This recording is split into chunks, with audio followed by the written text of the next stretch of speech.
తపోకాల ధ్యానాంశములు. 9వ రోజు. సేవ క్రీస్తు ప్రేమకు సాక్ష్యం.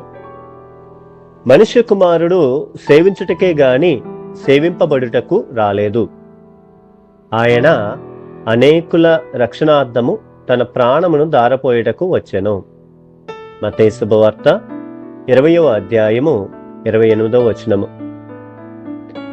క్రైస్తవ జీవితం అంటే కేవలం ప్రార్థించడం మాత్రమే కాదు, అది తోటివారికి సేవ చేయటం. ఇతరుల అవసరాలలో పాలు పంచుకోవడం అంటే క్రీస్తుకే సేవ చేయటం. పదవులు, హోదాలు కాక ఇతరుల కన్నీరు తుడిచే మనసు కలిగి ఉండటమే గొప్పతనం. ఈరోజు మనము ఎవరికి సహాయపడగలమో ఆలోచిద్దాం. ప్రార్థన. దీనుల పక్షపాతివైన ప్రభువా, సేవకు ఎలా ఉండాలో మాకు మార్గం చూపినందుకై స్తోత్రములు.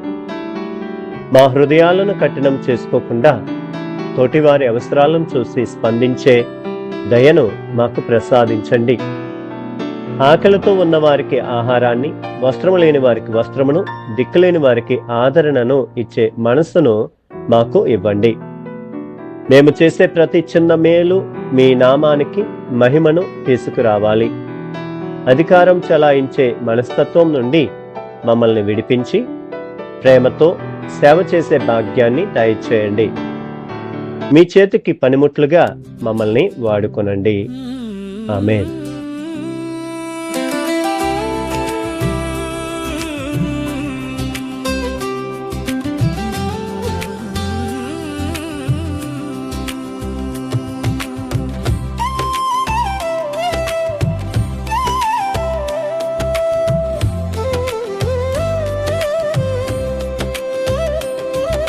సేవయే క్రీస్తు ప్రేమకు నిజమైన సాక్ష్యం.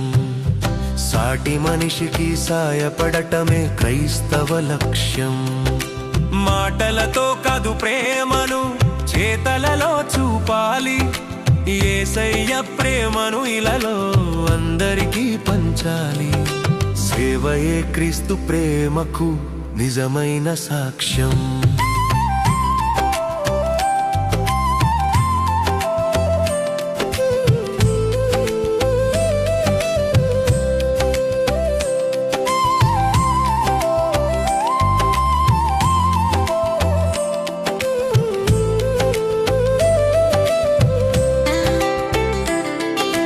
ఆకలితో ఉన్నవారికి అన్నము పెట్టాలి. కన్నీటిలో ఉన్నవారికి కరుణను పంచాలి. ఆకలితో ఉన్నవారికి అన్నము పెట్టాలి. కన్నీటిలో ఉన్నవారికి కరుణను పంచాలి.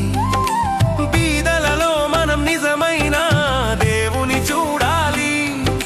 సేవకుడు అన్న పేరును సార్థకం చేయాలి.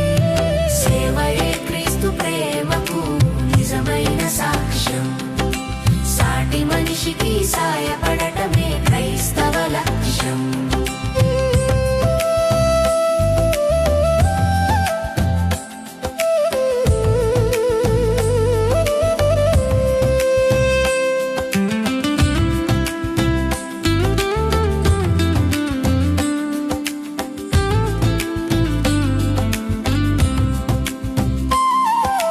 రాజాధిరాజై ఉండి సేవకునిగా మారెను. శిష్యుల పాదాలు కడిగి మాదిరి చూపెను. రాజాధిరాజై ఉండి సేవకునిగా మారెను. శిష్యుల పాదాలు కడిగి మాదిరి చూపెను. స్వార్థాన్ని విడిచి మనం త్యాగాన్ని చాటాలి. సిలువ ప్రేమకు మనమే ప్రతిరూపం కావాలి. ప్రేమను పంచుదాం, సేవలో తరిద్దాం. యేసయ్య సాక్షులుగా జీవిద్దాం.